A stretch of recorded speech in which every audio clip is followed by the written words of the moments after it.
கர்த்தராகிய இயேசு கிறிஸ்துவின் நாமத்தினாலே உங்கள் அனைவருக்கும் வாழ்த்துக்களை நான் தெரிவித்துக் கொள்கிறேன். இந்த ஆண்டு முதலாம் ஞாயிற்றுக்கிழமையிலே நாம் தேவனை தொழுது கொள்ளும்படியான கிருபையையும் ஸ்லாக்கியத்தையும் இங்கே நாம் வந்து அமர்ந்து நாம் இந்த ஆராதனையிலே பங்கு பெறக்கூடிய பலனையும் கொடுத்திருக்கிற கர்த்தருக்கு நன்றி பலிகளை எடுப்போம். கடந்த ஆண்டு முழுவதுமாக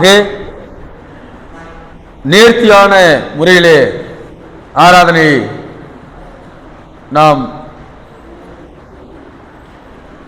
கலந்து கொள்ளும்படியான கிருபை செய்தார். அதற்காக நன்றி செலுத்துவோம். இந்த ஆண்டின் முதலாம் ஞாயிற்றுக்கிழமையை நாம் பிரவேசித்திருக்கிறோம். ஒரு சில புதிய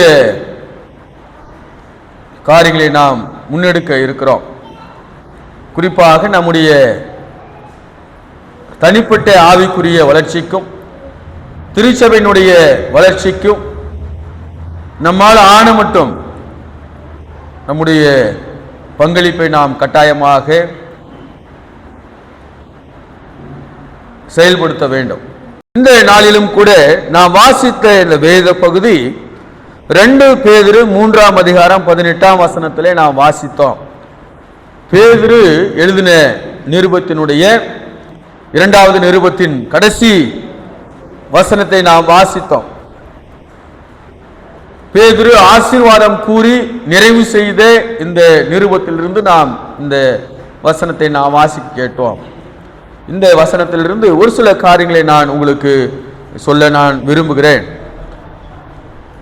வாசித்த இந்த வசனம் நம்முடைய கர்த்தரும் இரட்சகருமாகிய இயேசு கிறிஸ்துவின் கிருபையிலும் அவரை அறிகிற அறிவிலும் வளருங்கள். அப்பொழுது அவர் இப்பொழுதும் என்றென்றைக்கும் மகிமை அவருக்கு இப்பொழுதும் என்றென்றைக்கும் மகிமை உண்டாவதாக ஆமென் என்று சொல்லி முடிக்கிறார். அவரை அறிகிற அறிவிலும் கிருபையிலும் வளரும்படியாக இங்கே பேதுரு எழுதுவதை நாம் பார்க்கிறோம். விசுவாசிகள் அனைவருக்கும் இந்த வசனமானது பொருந்தக்கூடியதாக இருக்கிறது. இந்த நாளினுடைய நம் பிரசங்கத்தினுடைய தலைப்பு ஆவிக்குரிய ரீதியிலே ஆவிக்குரிய மனுஷனிலே வளருங்கள் என்று சொல்லி நான் ஆரம்பிக்க விரும்புகிறேன். நாம் இந்த ஆண்டிலே நாம் ஏதாவது ஒரு உடன்படிக்கை எடுக்க வேண்டும் என்று சொன்னால் அல்லது ஏதாவது ஒரு பிரதிஜ்ஞையை நாம் எடுக்க வேண்டும் என்று சொன்னால் நாம் என்ன எடுக்கலாம் அப்படின்னா, நாம் ஆவிக்குரிய ரீதியிலே நாம் ஆவிக்குரிய மனுஷனிலே நாம் வளர்கிறவர்களாக நாம் என்ன செய்யணுங்க இருக்க வேண்டும்.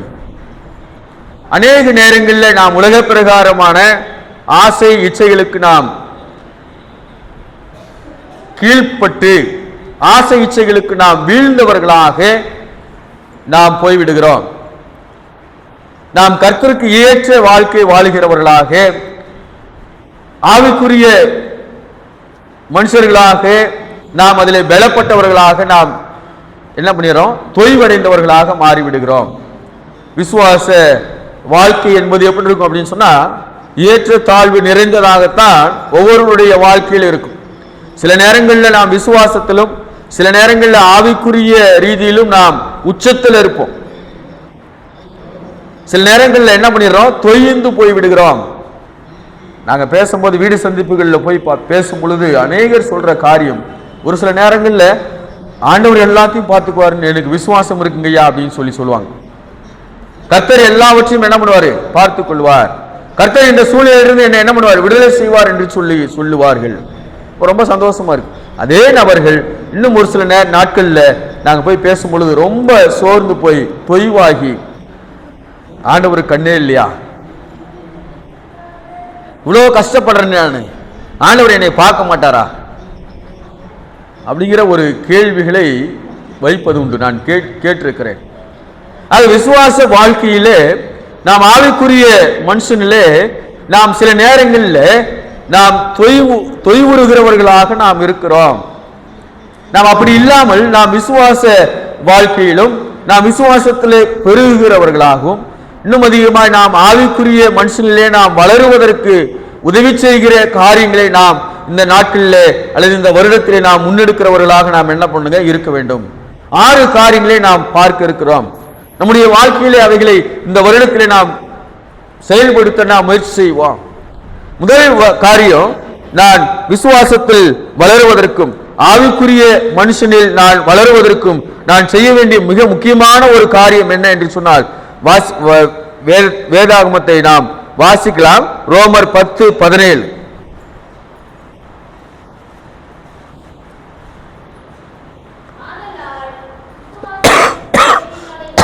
ஆதலால் விசுவாசம் கேள்வினாலே வரும், கேள்வி தேவனுடைய வசனத்தினாலே வரும். 2 காரியங்களை சொல்லியிருக்கிறார். ஒன்றோடு ஒன்று தொடர்புடைய 2 காரியங்கள். ஆகையால் விசுவாசம் கேள்வியினாலே வரும். கேள்வி என்று சொன்னால் கேள்வி இல்லை, கொஸ்டின் இல்லை, ஹியரிங், கேட்பது. அது விசுவாசம் எதன் மூலமாக வருகிறது? கேட்பதின் மூலமாக வருகிறது. இரண்டாவது அந்த செக்மெண்ட்ல சொல்றாங்க, எதை கேட்பதின் மூலமாக?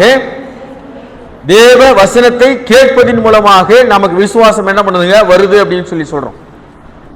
வேத வார்த்தைகள் நம்முடைய இருதயத்திலே கிரியை செய்கிற பொழுது நாம் விசுவாசத்திலே கட்டாயமாக நாம் என்ன பண்ண முடியும்? பெருக முடியும். நம்ம அநேகருக்கு இருக்கிற பிரச்சனை என்ன அப்படின்னா, வேதாகமத்தை வாசிக்கிறதுல அநேக பிரச்சனைகள் இருக்குது. என்னென்ன பிரச்சனை இருக்குது அப்படின்னு சொல்லி சொல்றேன் உங்களுக்கு. நான் கண்டு கொண்ட பிரச்சனையை நான் சொல்றேன். நேரம் நல்லா ஃப்ரீயா இருக்கும்போது நாம் என்ன பண்றோம்? வேதாகமத்தை எடுத்து வாசிக்கிறோம் சில நேரங்கள்ல. ஆனால் அநேகர் சொல்ற காரியம், எனக்கு என்ன இல்லை, நேரம் இல்லை. சாப்பாடு செய்யறதுக்கு நேரம் இருக்குது, துணி துவைக்கிறதுக்கு நேரம் இருக்குது, ஊர் சுத்துறதுக்கு நேரம் இருக்குது, எல்லாத்துக்கும் நேரம் இருக்குது, வேலை செய்யறதுக்கு நேரம் இருக்குது, எல்லாத்துக்கும் நேரம் இருக்குது. ஆனால் வேதத்தை வாசிக்கிறதுக்கு நேரம் இல்லை. நானும் கூட ஒரு சில நேரங்களில் நம்ம என்னங்க ஃபோன்லேயோ அல்லது டேப்லேயோ இருக்கிற அந்த பகுதிகளை எடுத்து வாசிக்கிறதோட சரி, கிரமமாக நாம் வேதத்தை என்ன பண்றதில்ல, அவன் தயவு செய்து வெளியே எடுத்துட்டு போறீங்க. கிரமமாக வேதத்தை என்ன பண்றதில்ல, வாசிக்கிறது இல்லை. கிரமமாக என்று சொன்னால் தொடர்ந்தேர்ச்சியாக வேதாகம புஸ்தகங்களை நாம் தொடர்ந்து வாசிக்கிறவர்களாக நாம் இருக்க வேண்டும். தொடர்ந்தேர்ச்சியாக. ஒருவேளை நாம் ஆதியாகம புஸ்தகத்திலிருந்து தொடங்குறோம் அப்படின்னு சொன்னா ஒவ்வொரு நாளும் 2 அல்லது 3 அல்லது நம்மால முடிஞ்ச ஒரு அதிகாரமாவது தொடர்ந்தேர்ச்சியாக நாம் வாசிக்கிறவர்களாக இருக்க வேண்டும். அப்படி வாசிக்கிற பொழுது நாம் கர்த்தர் நம்மிடத்துல என்ன சொல்லுகிறார் என்பதை நாம் என்ன பண்ண முடியும்? நம்மால உணர்ந்து கொள்ள முடியும் இல்லைங்களா? ஒரு சிலர் என்ன பண்ணுவாங்க அப்படின்னா, அந்த என்னது டக்குன்னு ஒரு பக்கத்தை விரிப்பாங்க. இந்த கிளி ஒரு சீட் எடுக்குது இல்லை, அந்த மாதிரி ஒரு சீட் எடுத்து என்ன பண்ணுறது, படிச்சுட்டு போயிடுறது. இன்னும் ஒரு சிலர் கேலண்டரில் என்ன இருக்குதோ அதை படிச்சுட்டு என்ன பண்ணிடுறது, போயிடுறது. அப்படி இல்லை, நாம் வேதாகமத்தை வாசிக்கிறவர்களாக இருக்க வேண்டும். ஏன்னு சொன்னால் வேதத்தின் மூலமாக கர்த்தர் நம்ம இடத்துல என்ன பண்றாருங்க, பேசுகிறார். நாம் ஆண்டவரோடு உறவு கொள்வதிலே மிக முக்கியமான ஒரு காரியம் என்ன அப்படின்னா, ஆண்டவர் சொல்லுகிற வசனங்களை, ஆண்டவர் சொல்லுகிற அவருடைய வார்த்தையை நாம் கருத்தாய் கேட்பது ரொம்ப முக்கியம். ஆக இந்த ஆண்டிலே நாம் ஒவ்வொருவரும் செய்ய வேண்டிய காரியம், நான் ஆவிக்குரிய ரீதியிலே வளருகிறவனாக இருக்க வேண்டும் என்று சொன்னால், நான் விசுவாசத்திலே வளருகிறவனாக இருக்க வேண்டும் என்று சொன்னால், நான் விசுவாசத்திலே தொய்வுறாத வண்ணம் நான் வளருகிற ஒரு மனுஷனாக இருக்க வேண்டும் என்று சொன்னால், கர்த்தருடைய வார்த்தைக்கு நாம் என்ன பண்ணுங்க, செவி கொடுக்க வேண்டும். கர்த்தர் சொல்லுவதை நாம் என்ன பண்ணுங்க, கருத்தாய் கேட்கிறவர்களாக இருக்க வேண்டும். அது பகல்ல காலையிலே ஆகட்டும் அல்லது இரவுல ஆகட்டும், ஏதாவது ஒரு நேரத்தில் நாம் ஆண்டவருடைய வார்த்தையை தனிப்பட்ட முறையிலே நாம் வாசிக்கிறவர்களாக இருக்க வேண்டும். அந்த வாசிப்பு பழக்கத்தை நாம் என்ன பண்ணுங்க, ஏற்படுத்திக் கொள்ள வேண்டும். அப்படி நாம் வாசிக்கிற பொழுது நாம் விசுவாசத்தில் என்ன பண்ண முடியுங்க, வளர முடியும். இரண்டாவது சங்கீதம் 1ஆம் சங்கீதத்தில் நம்ம இன்னும் தெளிவா நாம் பார்க்கிறோம். பாக்கியவான்கள் அப்படின்னு சொல்லி யாரை சொல்லுது அப்படின்னு சொல்லி பார்த்தோம் இல்லைங்களா? வாசிங்க 1, 2, 3 வசனங்கள்.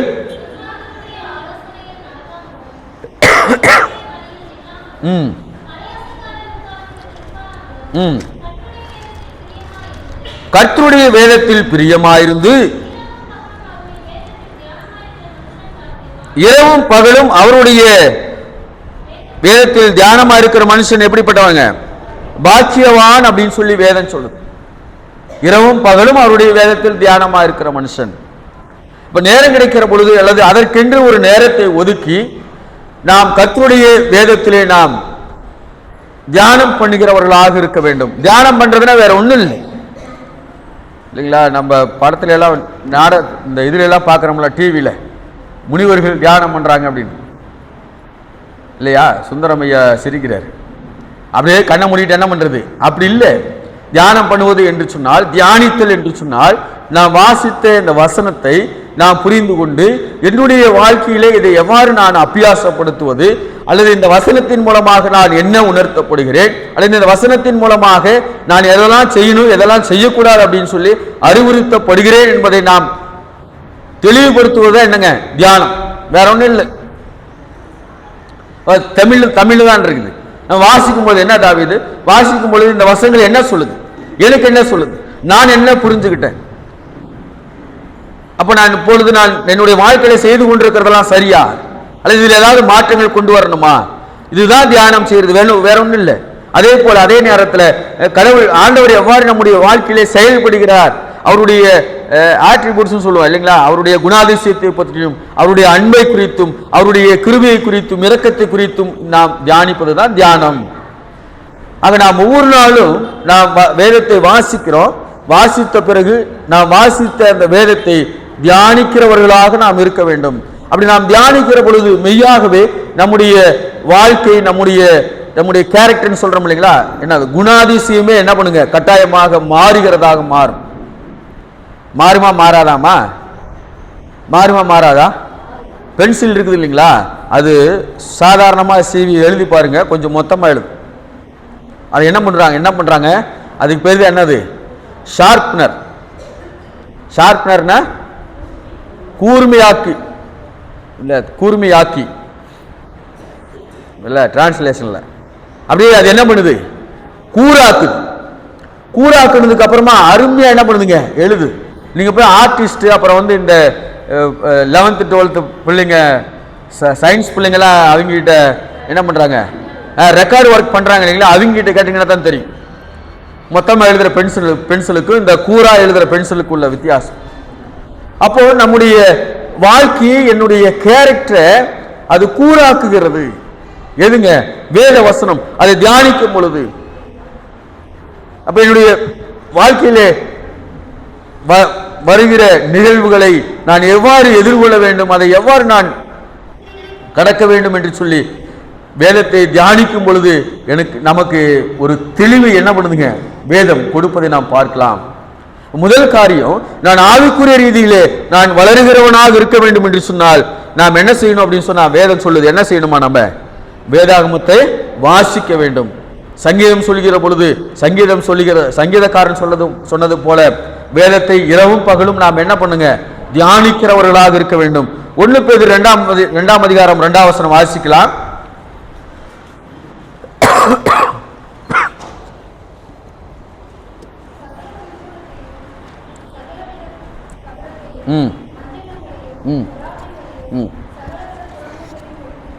அடுத்த வருஷம் வாசிக்குமா? 2:3 வளரும்படி புதிதாய் பிறந்த குழந்தையை போல திருவசனமாகிய களங்கமில்லாத ஞானப்பாலின் மேல் வாஞ்சியாயிருங்கள். பாத்தீங்களா? விசுவாசிகள் ஒவ்வொருவருக்கும் வேதம் சொல்லுகிற ஆலோசனை என்ன அப்படின்னா, நான் விசுவாசத்திலே வளர வேண்டும் என்று சொன்னால், ஆவிக்குரிய மனுஷனிலே நான் வளர வேண்டும் என்று சொன்னால் என்ன செய்யணுமா? சகலவித துர்க்குணத்தையும் சகலவித கபடத்தையும் வஞ்சனைகளையும் பொறாமைகளையும் சகலவித புறங்கூறுதலையும் ஒழித்துவிட்டு, எல்லாத்தையும் ஒழிச்சுட்டு சும்மா பைபிளை படிக்கிறது இல்லை. சும்மா இதெல்லாத்தையும் உள்ள வச்சுக்கிட்டு பைபிளையும் படித்தோம், பொறாமை, துர்க்குணம், மோசம் போக்குற காரியங்கள், தவறான எண்ணங்கள் எல்லாத்தையும் உள்ள வச்சுக்கிட்டு வேதத்தை வாசிச்சோம் அப்படின்னு சொன்னா அது என்ன பண்ண முடியாது, நமக்கு தெளிவை கொடுக்காது. இங்க பேதுரு சொல்லும் போது சொல்றாரு, ரொம்ப அருமையா என்ன சொல்றாருங்க, சகலவித துர்க்குணத்தையும் பொறாமையும் கபடுகளையும் எல்லாத்தையும் என்ன பண்ணுங்க விட்டு விட்டு அடுத்து வாசிங்க, நீங்கள் வளரும்படி. ஆமா பாத்தீங்களா, நீங்கள் வளரும்படி, ஆவிக்குரிய ரீதியிலே நீங்கள் வளரும்படி புதிதாய் பிறந்த குழந்தையை போல. ஆமா நீங்க நல்லா யோசிச்சு பாருங்க, புதுசா பிறந்த குழந்தை அதுக்கு ஏதாவது பிரியாணி பிடிக்குமா இல்லையாங்கம்மா? நமக்கு ஒரு நல்லா பசியா இருக்கும்போது பால் ஒரு டம்ளர், இவ்வளோ பெரிய டம்ளர்லையும் பிரியாணி அல்லது வேற ஏதாவது நமக்கு ரொம்ப பிடிச்ச ஒரு காரியத்தையும் வச்சா நாம் எதை சாப்பிடுவோம்? எதை சாப்பிடுவோம்? ஐயா பிரியாணி சாப்பிடுவோம் இல்லையாங்க ஐயா? கரெக்ட். ஆனா புதுசா பிறந்த குழந்தைக்கு எதுவுமே தெரியாது. அதுக்கு தெரிஞ்சது எதுதான்? பால் தான். அதே போல இங்க திருவசனமாகிய என்னங்க, களங்கமில்லாத ஞானப்பாலின் மேல் வாஞ்சியாயிருங்கள் இல்லைங்களா? எனக்கு அன்பானவர்களே, நாம் இன்றைக்கு நாம் வீட்டுக்கு செல்லுகிற பொழுது நான் உட்பட நானும் சரி, நாம் ஒவ்வொரு நாளும் நமக்கு நேரம் இருந்தாலும் சரி நேரம் இல்லாவிட்டாலும் சரி, இதற்கென்று நாம் நேரத்தை ஒதுக்கி நாம் கர்த்தருடைய வேதத்தில் இன்னும் அதிகமாக தியானிக்கிறவர்களாக நாம் என்ன பண்ணுங்க, மாற வேண்டும். அப்படி தியானிக்கிற பொழுது, நாம் கர்த்தருடைய வேதத்திற்கு நாம் அதிக முக்கியத்துவம் கொடுக்கிற பொழுது, நாம் ஆவிக்குரிய மனுஷனில் இன்னும் ஷார்ப்பாக நாம் என்ன பண்ண முடியும், ஆக முடியும். இன்னும் அதிகமாய் நாம் விசுவாசத்திலே வளர முடியும். எது நமக்கு உதவி செய்யும்? வேத வசனங்கள் நமக்கு உதவி செய்யும் என்பதை நாம் பார்க்கிறோம். இரண்டாவது காரியம், ஜெப வாழ்க்கையிலே வளர வேண்டும். நாம் ஆவிக்குரிய ரீதியிலே வளர வேண்டும் என்று சொன்னால் ஜெப வாழ்க்கையிலே வளரும்படியாக நாம் இருக்க வேண்டும். 1 தெசலோனிக்கேயர் 5:17 வாசிக்கலாம். இடைவிடாமல் ஜெபம் பண்ணுங்கள்.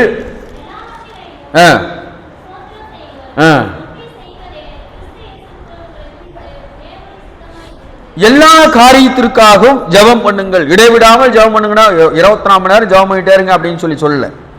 எல்லா காரியத்திற்கும் நாம் என்ன பண்ணுமா, ஜெபம் செய்கிறவர்களாக இருக்க வேண்டும். நான் ஏற்கனவே சொன்னேன் இல்லைங்களா, நாம் வேதத்தை வாசிக்கிற பொழுது கர்த்தர் நம்மிடத்திலே பேசுகிறார். ஆண்டவர் என்ன சொல்றார் என்பதை நாம் கேட்கிறவர்களாக இருக்கிறோம். ஜெபிக்கிற பொழுது நாம் ஆண்டவரிடத்தில் என்ன பண்றோம், பேசுகிறோம். அப்ப எல்லா நேரங்களிலும் இடைவிடாமல் நமக்கு நேரம் கிடைக்கிற பொழுது நாம் எப்பெல்லாம் ஆண்டவர்கிட்ட பேசணும்னு நினைக்கிறோமோ அப்பெல்லாம் நாம் ஆண்டவரிடத்தில் என்ன பண்ணணும், நம்ம பேசுகிறவர்களாக இருக்க வேண்டும். இடைவிடாமல் ஜெபம் பண்ணுங்கள். எபேசியர் 6:18.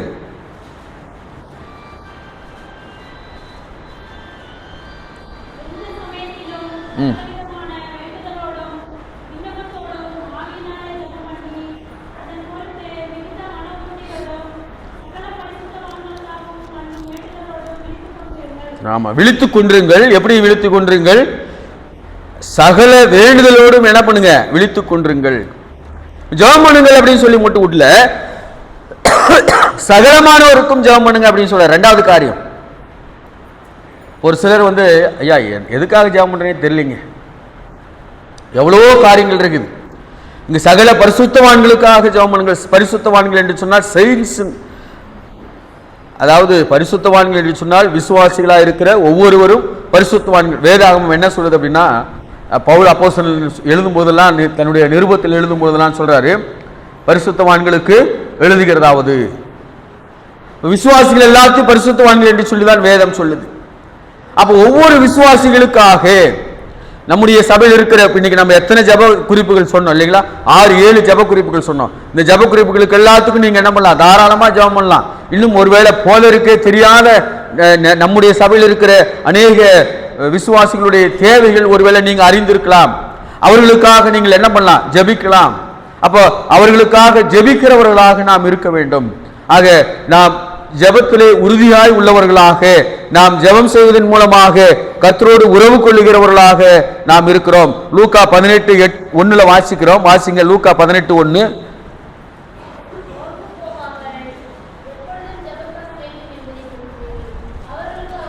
இயேசு கிறிஸ்து சொல்றாரு, சோர்ந்து போகாமல் எப்பொழுதும் ஜெபம் பண்ண வேண்டும் என்பதை குறித்து ஒரு உண்மை சொல்றாரு.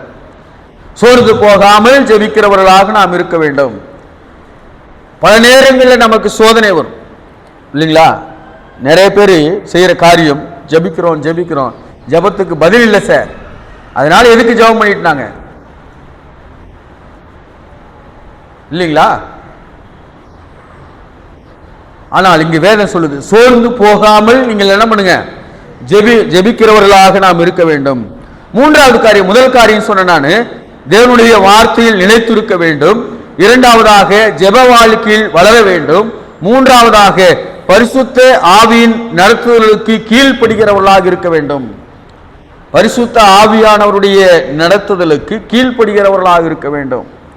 கலாத்தியர் 5:16 வாசிக்கிறோம், ஆவிக்கேற்றபடி நடந்து கொள்ளுங்கள், அப்பொழுது மாம்ச இச்சைகளை நிறைவேற்றாதிருப்பீர்கள்.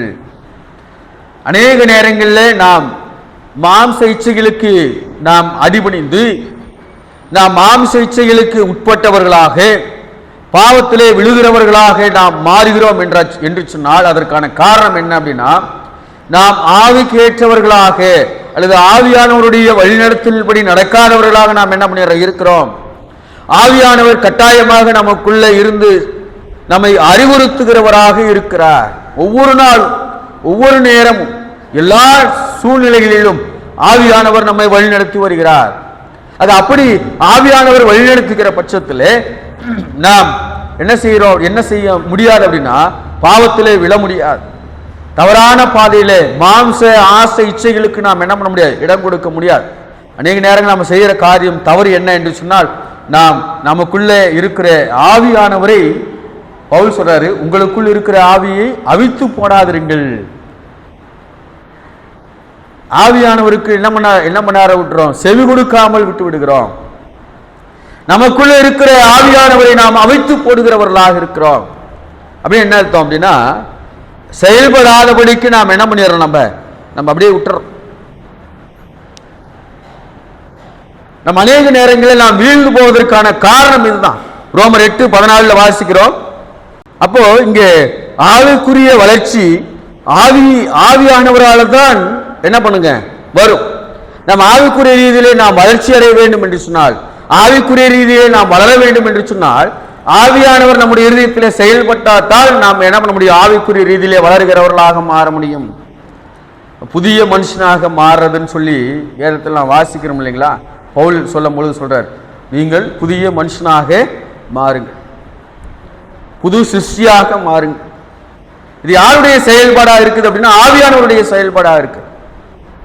அநேக நேரங்களில் நாம் ஆவியானவரை நாம் மட்டுப்படுத்துகிறவர்களாக, ஆவியானவருடைய வார்த்தைகளுக்கு நாம் செவி கொடுக்காதவர்களாக, ஆவியானவருடைய செயல்பாட்டுக்கு நாம் இணங்காதவர்களாக நாம் சில நேரங்களில் போய்விடுகிறோம்.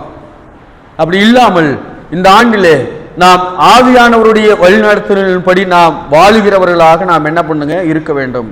கட்டாயமாக ஆவியானவர் நம்மை தவறான பாதையில் என்ன பண்ண மாட்டாருங்க, வழி நடத்த மாட்டார்.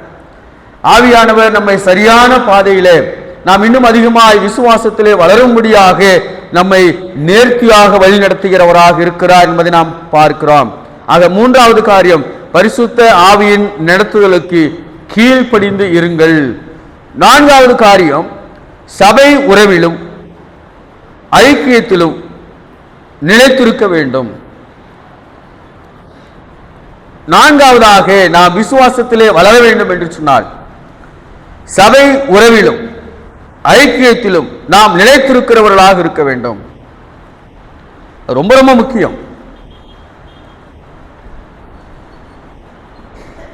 எபிரேயர் 10:24-25 வாசிக்கிறோம், ஒருவரை ஒருவர் கவனித்து சபை கூடி வருதலை சிலர் விட்டுவிடுகிறது போல நாமும் விட்டுவிடாமல் ஒருவருக்கொருவர் புத்தி சொல்ல கடவோம்.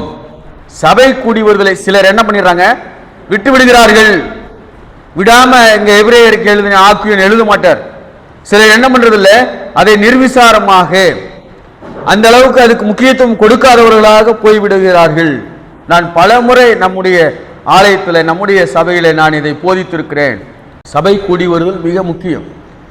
சபை கூடி வருதல்ல நாம் என்ன பண்ணக்கூடாதுங்க, ஒரு நாளும் என்ன பண்ணக்கூடாது, நம்ம அதை தவிர்க்க கூடாது. இந்த ஆண்டு நாம் இன்னொரு பிரதிஜை எடுப்போம். நான் சொன்னது போல நம்ம வேதத்தை வாசிக்கணும், அதை தியானம் செய்ய வேண்டும். இரண்டாவதாக நாம் ஜெபிக்கிறவர்களாக மாற வேண்டும். இன்னும் அதிக நேரத்தை நாம் ஜெபத்திலே செலவிட வேண்டும். நமக்காக மாத்திரமில்லை, மற்ற அனைவருக்காகவும் நாம் ஜெபிக்கிறவர்களாக இருக்க வேண்டும். மூன்றாவதாக நாம் பரிசுத்த ஆவியானவருடைய வழிநடத்தலின்படி நாம் நடக்கிறவர்களாக நாம் மாற வேண்டும். அப்போ ஆவியானவர் நமக்கு அறிவுறுத்துகிற பொழுது, ஆவியானவர் நமக்கு சொல்லுகிற பொழுது, டே நீ செய்கிறது தப்பு, நீ போற பாதை சரியில்லை அப்படின்னு சொல்லி கட்டாயமாக நமக்குள்ள இருக்கிற ஆவியானவர் நமக்கு என்ன பண்ணுவாருங்க? அறிவுறுத்துவார். அறிவுறுத்துகிற பொழுது நம்முடைய வாழ்க்கை ஓட்டத்தை சற்றே நிறுத்தி நாம் நம்மை சிந்தித்து பார்த்து ஆராய்ந்து பார்த்து சரியான பாதையிலே செல்வதற்கு நாம் முயற்சி செய்ய வேண்டும். அடுத்ததாக மிக முக்கியமான காரியம் சபை கூடி வருதல், சபை ஐக்கியம். சபையினுடைய உறவிலே நாம் வளருகிறவர்களாக இருக்க வேண்டும். இங்கதான் எபிரேயருக்கு எழுதின ஆக்கியோன் சொல்றாரு, சிலர் விட்டு விடுகிறது போல, சபை கூடி வருதலை சிலர் விட்டு விடுகிறது போல நீங்கள் என்ன பண்ணிடாதீங்க? விட்டு விடாதீர்கள். அப்ப சபை கூடி வருதலின் மூலமாக, அந்த ஐக்கியத்தின் மூலமாக நாம் ஆவிக்குரிய ரீதியிலே வளருகிறவர்களாக மாற முடியும். எப்படி வளருகிறவர்களாக மாற முடியும் சொல்லுங்க பார்க்கலாம். சபை கூடி வரும் பொழுது, நாம் ஐக்கியத்தில் நாம் கலந்து கொள்கிற பொழுது எவ்வாறு நாம் ஆவிக்குரிய ரீதியிலே வளர முடியும், விசுவாசத்திலே வளர முடியும்? நான் கேட்ட கேள்வி உங்களுக்கு புரியுதா? மறுபடியும் நான் கேட்கிறேன். சபைக்கு வருவதனால நான் விசுவாசத்தில் பெருக முடியும், நான் ஆவிக்குரிய ரீதியிலே ஆவிக்குரிய மனுஷனிலே நான் வளர முடியும் அப்படின்னு சொன்னா எப்படி நம்ம வளர முடியும்? எப்படி வளர்றது? சபை கூடி வருதல் எவ்வாறு நமக்கு உதவியா இருக்குது சொல்லுங்கம்மா. ஐயா சொல்லுங்க, யாராவது. இங்க ஆலயத்தில் வந்து நம்ம என்னென்ன செய்யறோம்? ஒருவருக்கு ஒருவர் ஜெபிக்கிறோம். Very good. ஒருவருக்கொருவர் நாம் ஜெபிப்பதின் மூலமாக பாருங்க, ஜெப வாழ்க்கையை நாம் என்ன பண்றோம்? வளருகிறவர்களாக இருக்கிறோம். மற்றவர்கள் மேல் கரிசனை உள்ளவர்களாக இருக்கிறோம். கர்த்தர் சொல்ல வண்ணமாக ஒருவர் பேரில் ஒருவர் பட்சமாயிருங்கள், ஒருவரில் ஒருவர் அன்பு செலுத்துங்கள். மிக முக்கியமான காரியம், கர்த்தருடைய வசனத்தை கேட்கிறோம். ஏற்கனவே பார்க்கிறோம், நம்ம கேட்பதன் மூலமாகத்தான் விசுவாசம் வரும். எதை கேட்பதன் மூலமாக? ஆண்டவருடைய வார்த்தை கேட்பதன் மூலமாக. அப்போ ஒரு வாரம் முழுசுமே வேதாகமத்தை வாசிக்கலினாலும் அட்லீஸ்ட் அந்த வாரத்தில் ஞாயிற்றுக்கிழமையாவது கடவுளுடைய வார்த்தையை கேட்கிற இந்த பாக்கியம் கிருபை எங்க வந்தா கிடைக்கும்? ஆலயத்திற்கு வருகிற பொழுது.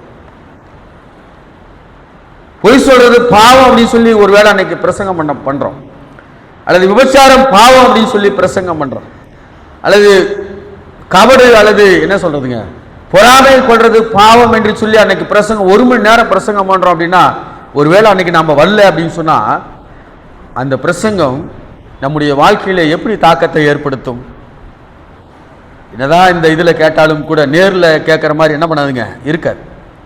அதனாலதான் நமக்கு வெளியில இருக்கிற ஒரு சில விசுவாச பிள்ளைகள் இந்த என்னதுங்க வீடியோ இது போடுங்க அப்படின்னு சொல்லி சொல்றாங்க. அது ரொம்ப கஷ்டமான காரியம், ரெக்கார்ட் பண்றது, எடிட் பண்றதெல்லாம். அப்ப இன்றைய நாள்ல நாம் பிரசங்கத்தை கேட்க முடியாத நிலையிலே போய்விடுகிறோம். எப்போ? சபை கூடி வருதலை நாம் விட்டு விடுகிற பொழுது. அப்ப ஆவிக்குரிய ரீதியில் எப்படி நாம் வளர முடியும்? சத்தியத்தை எப்படி நான் கேட்க முடியும்? என கண்பானவர்களே, சபை கூடி வருதல் மிக மிக முக்கியமான ஒரு காரியம். ஒருவேளை துக்கமா வேதனையோடு நாம் வீட்டிலிருந்து வந்திருக்கலாம். இங்க ஒரு சிலர் நான் கேள்விப்பட்டிருக்கிறேன் இல்லைங்களா, வேதனையோடு வந்திருக்கலாம். அப்ப அவங்களுக்குன்னு பிரசங்கத்தை நாம் ஆயத்தப்படுத்த போறது இல்லை. நாம் ஆயத்தப்படுத்திய பிரசங்கத்தை நாம் பிரசங்கம் பண்ணுகிறோம். ஆவியானவர் கட்டாயமாக கிரிகை செய்கிறார். அப்ப அவருடைய இருதயத்துல ஒரு பெரிய மகிழ்ச்சியும் விசுவாசத்திலே அவர்கள் தொய்ந்து போயிருக்கிற நேரத்தில் வளர்ச்சியையும் கொடுப்பதாக அந்த பிரசங்கம் என்ன பண்ணுங்க இருக்கும். போகும்போது சொல்லி ரொம்ப வேதனையோட வந்தேன். ஐயா இன்னைக்கு வந்து இந்த பிரசங்கம் யாருக்கு பண்ண மாதிரியே இருக்குது. என்னங்க, என்னைக்காவது அது உணர்ந்து இருக்கிறீங்களா நீங்க? இந்த பிரசங்கம் எனக்கு பண்ண மாதிரியே இருக்குது சார். அதே போல தொடர்ந்தேர்ச்சியாக ஒரு சில பாவத்திற்கு அடிமையாக இருந்திருக்கலாம். ஒருவேளை அன்றைய நாளுக்கான பிரசங்கம் அவருடைய இருதயத்தை என்ன பண்ணுங்க துளைத்து அவரை சரியான பாதையிலே வழி நடத்துவதாக இருக்கலாம். நான் இந்த பிரசங்கத்தை மட்டும் இல்லை, எல்லா பிரசங்கத்தையும் நான் சொல்றேன். யார் பண்ண பிரசங்கமாக இருந்தாலும் கூட. அப்ப சபை கூடி வருகிற பொழுது, நான் அந்த ஐக்கியத்திலே பங்கு பெறுகிற பொழுது, நான் பிரசங்கத்தை கேட்பதற்கான வாய்ப்பை ஆண்டவர் சபை கூடி வருவதன் மூலமாக கொடுக்கிறார். அப்ப அந்த பிரசங்கத்தை நான் கேட்கிற பொழுது ஒருவேளை நான் தவறு செய்கிறவனாக இருக்கிறேன் என்று சொன்னால் அது இருதயத்திலே கிரியை செய்து ஆவியானவர் செயல்படுகிறாரா இல்லையா? ஆவியானவருக்கு மேல நம்ம என்ன பண்ணிட முடியாது, செயல்படுத்த முடியுமா? கண்டிப்பா என்ன பண்ணுவாருங்க, இருதயத்தை உடைக்கிறவராக. எபிரேயருக்கு எழுதின வாக்கியம் சொல்றாரு இல்லையா, எப்படி கர்த்தருடைய வசனம் எப்படி இருக்குன்னா, இருபுறமும் கருக்குள்ள பட்டயம், இருபுறமும் கருக்குள்ள பட்டயம், உருவ குத்துகிறார் இல்லைங்களா? அப்போ ஆராதனைக்கு வர்றது அப்படின்னு சொன்னா சும்மா அப்படி வந்துட்டு ஒரு சிலர் இங்க ஆலயத்திற்கு வர்றது உண்டு. ஆராதனை ஆரம்பிக்கிறதுக்கு முன்னாடி வந்து ஜெபம் பண்ணிட்டு போயிடுவாங்க. ஒரு சிலருக்கு வேலை நிமித்தமா, நம்ம அருணுக்கெல்லாம் பாவம், வேலை நிமித்தமா என்ன பண்ண முடியாது, ரொம்ப நேரம் இல்லையா, ஞாயிற்றுக்கிழமையிலேயே வேலை, ஆனால் அதெல்லாம் ஒழுங்கு செய்ய வேண்டும். அப்ப ஆராதனை என்பது தொடக்க முதல் இறுதி வரை, நாம் தொடக்க ஜபத்திலிருந்து இறுதி ஜபம் வரை நாம் ஆராதனையிலே பங்கு பெறுகிறவர்களாக இருக்க வேண்டும். ஒவ்வொரு செக்மெண்ட்டும் ரொம்ப முக்கியம். அதை குறித்து இன்னொரு நாள் நாம் தெளிவாக நாம் பார்ப்போம். அப்போ ஆராதனையிலே நாம் மற்றவர்களுக்காக ஜெபிக்கிறோம், அதன் மூலமாக நாம் ஐக்கியத்திலே பெருகிறோம், மற்றவரிடத்திலே நாம் அன்பு செலுத்துகிறவர்களாக இருக்கிறோம்.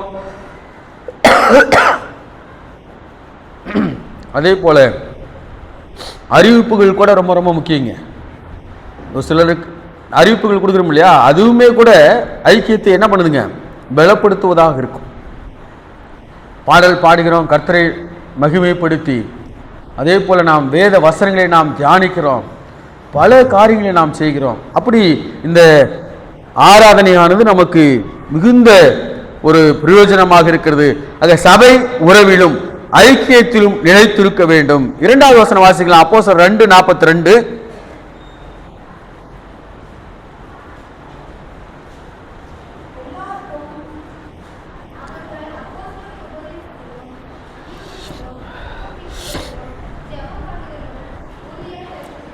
ஆதி திருச்சபை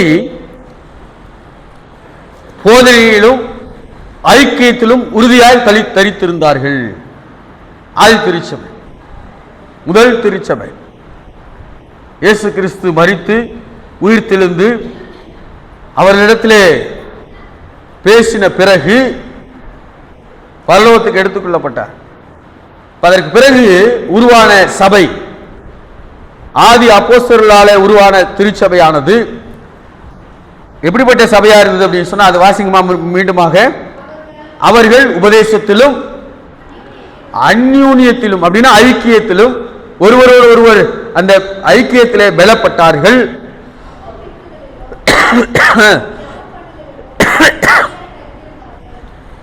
ஜபம் பண்ணுவதிலும் உறுதியாய் தரித்திருந்தார்கள். ரொம்ப முக்கியமான காரியம் இல்லைங்களா? ஆக மேலும் தெளிவாக சொல்லுகிற காரியம், சபை கூடிவர்களை விட்டுவிடாமல் ஜாக்கிரதை உள்ளவர்களாக இருக்க வேண்டும். நாம் இந்த ஆண்டிலே, நான் போன வருஷமே சொன்னதையே நடைமுறைப்படுத்துவதில் ஒரு சில சிக்கல்கள் இருந்தது. இந்த ஆண்டு இதுக்கு ஒரு கமிட்டி போட போறோம். என்ன அப்படின்னா, இந்த வாரம் ஆலயத்திற்கு வரல அப்படின்னு சொன்னா அவருடைய இல்லத்திற்கு நாம் என்ன பண்ண போறோம், அட்லீஸ்ட் 4 பேர் 5 பேர் என்ன பண்ண போய் திங்கக்கிழமை போய் பார்க்கணும். நான் தொடர்ந்தேர்ச்சியாக நான் இதை செய்து கொண்டிருக்கிறேன். நானும் பாஸ்டரமாவும் என்ன பண்ணுவோம், முடிஞ்ச அளவுக்கு திங்கக்கிழமை போயிடுவோம். இல்லை அப்படின்னு சொன்னா போனாவது பண்ணி என்ன பண்ணிடுவோம், ஏன் வரல என்ன ஏதுன்னு விசாரிப்போம். ஆனால் இந்த ஆண்டு நாம் ஆலயத்திற்கு தொடர்ந்தேர்ச்சியாக வராதவர்களுக்காக, ஒரு சிலர் 2 மாசத்துக்கு ஒருக்கா 3 மாசத்துக்கு ஒருக்கா தான் ஆலயத்திற்கே என்ன பண்றாங்க, வராங்க.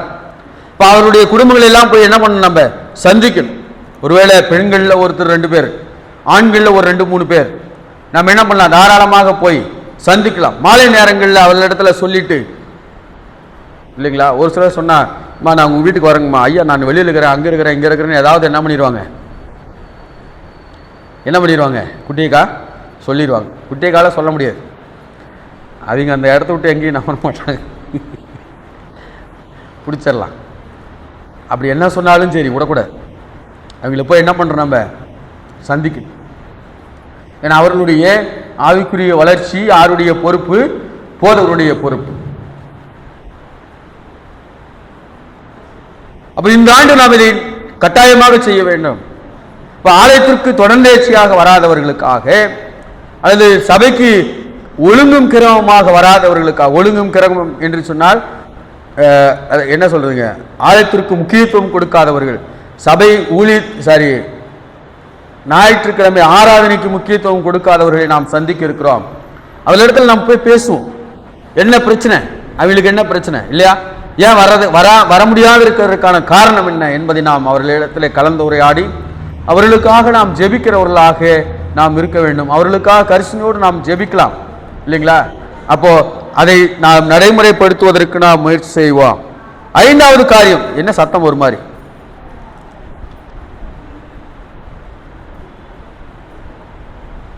யார் பேசிட்டு இருக்கிறாங்க யாரும், ரைட். 5வது காரியம், விசுவாசத்தை நாம் செயல் வடிவிலே காண்பிக்கிறவர்களாக இருக்க வேண்டும். அது ரொம்ப முக்கியம். அநேகருக்கு இருக்கிற பிரச்சனை என்ன அப்படின்னா, நாம் ஆவிக்குரிய ரீதியிலும் விசுவாசத்திலும் வளருகிறவர்களாக இருக்கிறோம் என்று சொன்னால் அதை நாம் செயல் வடிவிலே காண்பிக்க வேண்டும். செயல் வடிவிலே காண்பிக்கிறது உங்களுக்கு புரியுதுங்களா இல்லையா தம்பி? செயல் வடிவிலே காண்பிக்கிறது, நன்மை செய்கிறவர்களாய் இருங்கள்.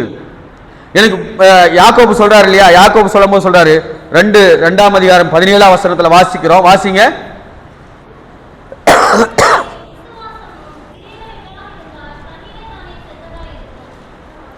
கிரியில்லாத விசுவாசம் தன்னிலே தானே செத்ததாக இருக்கும்.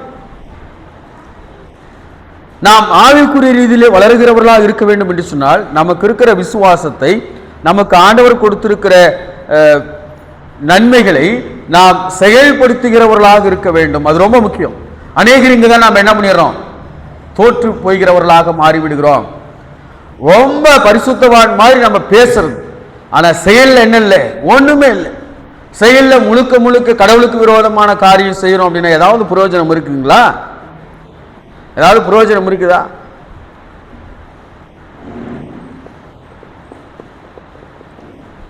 நம்ம சபையில் இருக்கிற பிரச்சனை இதுதான். ஐயா இந்த கலர் பலூன் ஏங்க ஐயா போட்டீங்க, ப்ளூ கலர் பலூன் என்ன பண்ணக்கூடாது, போடவே கூடாது. அதெல்லாம் பார்க்குறோம், நான் என்ன பண்றது இல்லை. நான் சொல்ல கரெக்டா? நமக்கு இருக்கிற பிரச்சனை இதுதான். ஆனால் ஆவிக்குரிய ரீதியில் எந்த வகையிலும் வளர்ச்சி இல்லாத, மாற்றம் இல்லாதவர்களாக இருக்கிறோம் என்று சொன்னால் நாம் எப்படி நம்ம ஆவிக்குரிய மனுஷன்ல வளர்கிறவர்களாக இருக்க முடியும்? வெளிப்புறமான காரியங்களிலே நாம் அதிகமான நாட்டம் உள்ளவர்களாக இருக்கிறோம். அந்த கட்டடத்து மேல இல்லைங்களா ரொம்ப நாட்டம் உள்ளவர்களாக இருக்கிறோம், தப்பில்லை. ஆனால் அதை காட்டிலும் எது முக்கியம்? ஆவிக்குரிய மனுஷனிலே வளருவது முக்கியம்.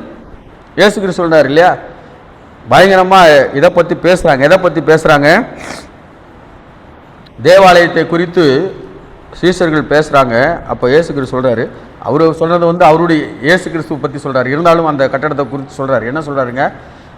இது என்ன பண்ணப்படும், ஒரு நாள் ஒரு கல்லின் மேல் ஒரு கல் இல்லாதபடி போயிரும்டா அப்படின்ட்டு. நம்ம அநேக நேரங்களில் நாம் இந்த காரியங்களில் அதிக கவனம் செலுத்துகிறோம், அதிக முக்கியத்துவம் கொடுக்கிறோம்.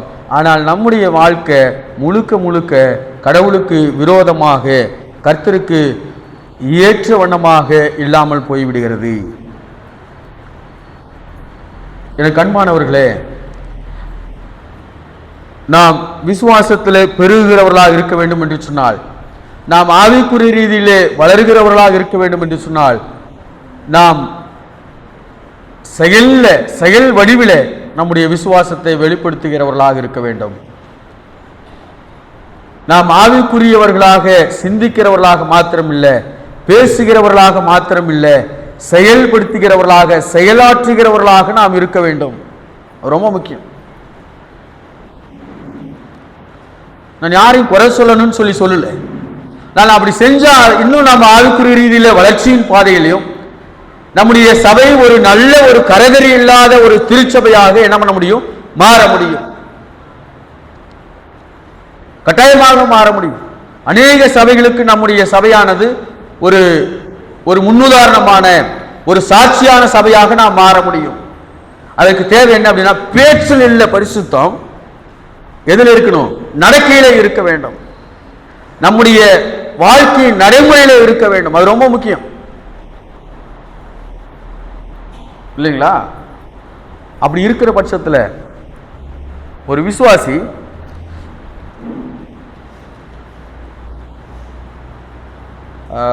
யாரையும் மைண்ட் பண்ணி சொல்லல, நான் பொதுவாக சொல்றேன். வந்து ஐயா அதை செய்யலாம் அதை செய்யலாம் அப்படியா இப்படியான்னு போட்டு 1 மணி நேரம் பிடிச்சிட்டார். எவ்வளோ நேரம்? 1 மணி நேரம். எனக்கு தெரியும் அவர் என்ன கண்டிஷன் இருக்கிறாரு. ஏதாவது பிரயோஜனம் இருக்குதுங்களா? இதை மாற்றணுங்கய்யா அதை மாற்றணுங்கய்யா அப்படிங்கய்யா இப்படிங்கய்யா. 2 ஆளா 3 ஆளா இருக்கிறாரான்னு தெரியல, 2 ஆளா இருக்கிறாருன்னு தெரியல. அந்த அளவுக்கு போயிட்டு இருக்குது. இது ஏதாவது வளர்ச்சியின் பாதையில் கொண்டு போகுமா? தனிப்பட்ட ஆவிக்குரிய வளர்ச்சியில் ஏதாவது ஒரு பிரயோஜனம் இருக்குதா? ஒன்றும் இல்லை. சபை வளர்ச்சியில் ஏதாவது பிரயோஜனம் இருக்குதா? அது ஒன்றும் இல்லை. ஏதாவது 1 மணி நேரம் பாஸ்டருக்கு ஏதாவது பிரயோஜனமா? அதுவும் பிரயோஜனம் இல்லை. சரி, நான் வேற வழி இல்லாத என்ன பண்ண போதவர் இல்லை, எல்லாத்தையும் என்ன பண்ணி ஆகணுங்கம்மா, சகிச்சுதான் ஆகணும். என்ன பண்றது? அவர்கிட்டையும் 1 மணி நேரம் எனக்கு தெரியும். அவர்கிட்ட 1 மணி நேரம் பேசி என்ன இல்லை பிரயோஜனம் இல்லை அப்படின்னு சொல்லி தெரியும். பரவாயில்ல அப்படின்னு சொல்லி கூப்பிட்டு வீட்டில் உட்கார வச்சு 1 மணி நேரம் பேசி டீ கொடுத்தான். டீ வேண்டாங்க யாழ் அப்படிங்க இப்படின்னு சொல்லி என்ன பண்ணிட்டாரு, போயிட்டாரு. 1 மணி நேரம் உட்காந்து பேசி தான் அனுப்பிச்சேன். கொஞ்சமாவது பிரயோஜனம்? ஒரு பிரயோஜனம் கிடையாது. அநேக நம்முடைய சபையில் இருக்கிற பிரச்சனை என்ன அப்படின்னு அதை புரிஞ்சுக்கணும். நம்ம ஏன் நம்ம சபையை கொண்டு போக முடியல அப்படின்னா, நம்முடைய பரிசுத்தம், நம்முடைய விசுவாசம், நம்முடைய ஆவிக்குரிய மனுஷன் எல்லாமே வாயில் வார்த்தையில இருக்கிறானே தவிர, வார்த்தையில தான் இருக்குதே தவிர, நம்முடைய செயல்ல, நம்முடைய அன்றாட வாழ்க்கையில, நம்முடைய குடும்ப வாழ்க்கையிலும், நாம் வேலை செய்கிற ஸ்தலங்களிலும், இந்த சமுதாயத்திலும் இல்லை. அப்படி இருந்தது அப்படின்னு சொன்னா நம்மளை யாரையாவது குறை சொல்ல முடியுமா? இல்லைங்களா? எனக்கு அன்பானவர்களே, நாம் விசுவாசிக்கிறோம் என்று சொன்னால் நம்முடைய விசுவாசத்தை செயல்ல காண்பிக்க வேண்டும், நடைமுறைப்படுத்த வேண்டும். இப்ப நடைமுறைப்படுத்தாத வெறுமனை வார்த்தைகள், பேச்சுகள் பெஸ்ட் பிரயோஜனம். ஆவிக்குரிய வளர்ச்சி இருக்க வேண்டும். எதுல? நடக்கையில இருக்க வேண்டும். இங்க வேதம் அப்படிதான் சொல்றதை நாம பார்க்கிறோம். மத்தேயு 7:24 வாசிங்க.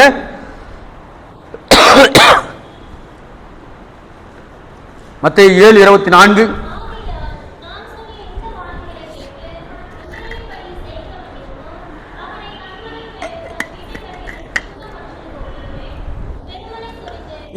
இருமா ரொம்ப அருமையான ஒரு ஊமைய உதாரணத்தை கர்த்தர் சொல்றத இயேசு கிறிஸ்து தன்னை பின்பற்றின ஒவ்வொருவருக்கும் சொல்லுகிறத நாம் பார்க்கிறோம்.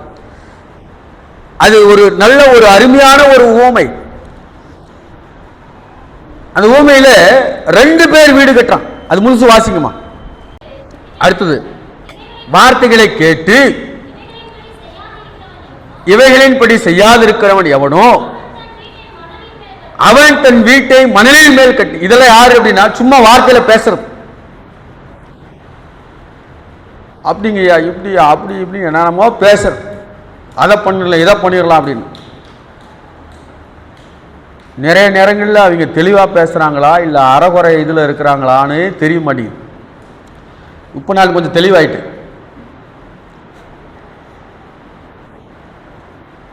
என்ன கண்டிஷனில் அது எப்படி பேசுகிறோம்? நம்ம உண்மையாக தான் நம்ம பேசுகிறோம். நான் பேசும்போதெல்லாம் நான் ஜெபம் பண்ணுவேன், ஆண்டவரே இவங்க இந்த பழக்கத்திலிருந்து எப்படியாவது என்ன பண்ணிடணும், வெளியில் வரணும். நம்ம சபையினுடைய பெரிய சாபமாகவே போச்சு. இந்த ஆண்டாவது இதிலிருந்து என்ன பண்ணணும், நம்ம சபை வளரும், மீண்டு வரணும். இங்க சொல்றாரு 2 காரியங்கள் சொல்றாரு. கர்த்தருடைய வார்த்தையை கேட்டு அதன்படி நடக்கிறவன் எவனோ அவன் கற்பாறையின் மேல் வீடு கட்டுகிற மனுஷனுக்கு ஒப்பாய் இருக்கிறான்.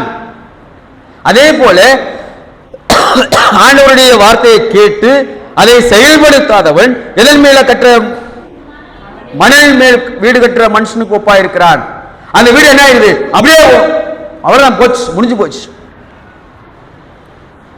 இங்கே தனிப்பட்ட ஆவிக்குரிய வாழ்க்கையிலே வளருகிறவர்களாக இருக்க வேண்டும். நாம் அதில் மிக அதிக கவனம் செலுத்த வேண்டும் என்று சொல்லி நான் விரும்புகிறேன். அதனால் நம்ம இந்த ஒரு சில திட்டங்களை நாம் வைத்திருக்கிறோம். இந்த ஆண்டு மாதத்திற்கு ஒரு நாள் முழுவதுமாக நம்ம திருச்சபையினுடைய அடுத்த தலைமுறை விசுவாசிகளை, அடுத்த தலைமுறை உதவிக்காரர்கள் அல்லது டீக்கன்ஸை நம்ம தயார் செய்ய வேண்டும். அப்படி தயார் செய்யப்படுகிறவர்கள் அதற்கு தகுதியுள்ளவர்களாக இருக்க வேண்டும். அப்பதான் சபையானது வளரும். சும்மா போன வந்தவன் எல்லாம் போட்டோம் அப்படின்னா சபை என்ன ஆகுதுங்க? நாசமா தான் போகும். தகுதியுள்ள நபர்கள், தகுதி இல்லாதவர்கள் என்று சொன்னால் அவர்களை தகுதிப்படுத்த வேண்டும். தகுதிப்படுத்தாதபடிக்கு நாம் சபையினுடைய எந்த ஊழியங்களிலும் அவர்களை நாம் என்ன பண்ண முடியாது? நாம் இணைத்துக் கொள்ள முடியாது, பங்கு பெற செய்ய முடியாது. ஏன்னு சொன்னால் அவர்களுக்கு ஆவிக்குரிய முதிர்ச்சியும் ஆவிக்குரிய தெளிவும் வேத வசனத்தினுடைய தெளிவும் இல்லாத பட்சத்தில் எவ்வாறு சபை ஊழியத்திலே அவர்கள் பங்கு பெற முடியும்? அதாவது பங்கு பெற முடியுங்களா? வாய்ப்பு இருக்குதா? வாய்ப்பே இல்லை. ஆக நாம் செய்ய வேண்டிய காரியம் அநேகம் இருக்கிறது. நம்முடைய சபை மிக பழமையான சபையாக இருந்தாலும் கூட நாம் செய்ய வேண்டிய காரியங்கள் அநேகம் இருக்கிறது. ஆக நம்முடைய சபையில் இந்த மாதத்திலிருந்து நாம் ஆரம்பிக்க இருக்கிறோம். ஜனவரி மாதத்திலிருந்தே அடுத்த தலைமுறை உருவாக்குவதிலே நாம் அதிக கவனம் செலுத்துகிறவர்களாக இருக்க வேண்டும். அவர்கள் சபை ஐக்கியத்திலே நேர்த்தியாக பங்கு பெறுகிறவர்களாக, இல்லைங்களா, ரொம்ப சிறந்த விசுவாசிகளாக அவர்களை உருவாக்குவதிலே நாம் கவனம் செலுத்துகிறவர்களாக நாம் இருக்க வேண்டும் என்பதை நாம் கற்றுக்கொள்ள வேண்டும். அடுத்து வாசிக்கலாமா? யோவான் 15:5 வாசிங்க, முடிக்கலாம். கடைசியாக நாம் பார்க்கிறோம், நாம் விசுவாசத்தை செயலில் காண்பிப்பது எப்படி காண்பிக்க முடியும் அப்படின்னா, நாம் கனி கொடுக்கிறவர்களாக நாம் என்ன பண்ணுங்க? இருக்க வேண்டும். பலன் கொடுக்கிறவர்களாக இருக்க வேண்டும். வெறுமனே வாயில் வார்த்தையினால் அல்ல, என்னுடைய செயல்பாட்டின் மூலமாக. வசனம் சொல்லுது இல்லைங்களா, விசுவாசிகள் ஒவ்வொருவரும் நற்சாட்சி பெற்றவர்களாக இருக்க வேண்டும். எங்க நற்சாட்சி பெற்றவர்களாக இருக்கணும்? நாம் இருக்கிற இடங்களிலே, நாம் வேலை செய்கிற ஸ்தலத்திலே, நாம் இருக்கிற தெருக்களிலே, நம்முடைய குடும்பத்திலே நற்சாட்சி பெற்றவர்களாக இருக்க வேண்டும். அது ரொம்ப முக்கியம். நாம் ஒவ்வொருவரும் நாம் பரிசுத்தவான்களாக அழைக்கப்பட்டிருக்கிறோம். நாம் ஒவ்வொருவரும் நற்சாட்சி பெற்றவர்களாக. ஒருவேளை நம்முடைய வாழ்க்கையை பார்த்து மற்றவர்கள் என்ன பண்ணுங்க? ஆலயத்திற்கு வர வேண்டும். அப்போஸ்தலனாகிய பவுல் சொல்லும்போது சொல்றாரு, நீங்களே நிருபங்களும் நீங்களே சுவிசேஷமாய் இருக்கிறீர்கள். நாம போய் சுவிசேஷம் சொல்ல வேண்டிய அவசியம் இல்லை. நம்முடைய வாழ்க்கையின் நடக்கையை பார்த்து என்ன பண்ணுங்க? சொல்ல வேண்டும். என்னுடைய விசுவாசத்தை என்னுடைய செயல் வடிவில், என்னுடைய நடைமுறையில நான் ஒவ்வொரு நாளும் வாழுகிற பொழுது நான் காண்பிக்கிறவனாக இருக்க வேண்டும். ஆக எனக்கு கண்பான், ஏன் அதை குறித்து அதிகமாக பேசுறேன் அப்படின்னா, நாம் நடைமுறைப்படுத்துவதில் ரொம்ப ரொம்ப தொய்வுள்ளவர்களாக இருக்கிறோம். நாம் விசுவாசிகளாக இருக்கிற ஒவ்வொருவரும் நம்முடைய விசுவாசத்தை நடைமுறையில், நம்முடைய விசுவாசத்தை அன்றாட வாழ்க்கையில் வெளிப்படுத்துகிறவர்களாக இருக்க வேண்டும். அப்படி இருக்கிற பட்சத்தில் கட்டாயமாக நாம் ஆவிக்குரிய ரீதியிலும் விசுவாசத்திலும் வளருகிறவர்களாக நாம் மாற முடியும். கர்த்தர் தாமே உங்களையும் என்னையும் ஆசீர்வதிப்பாராக. ஆமென்.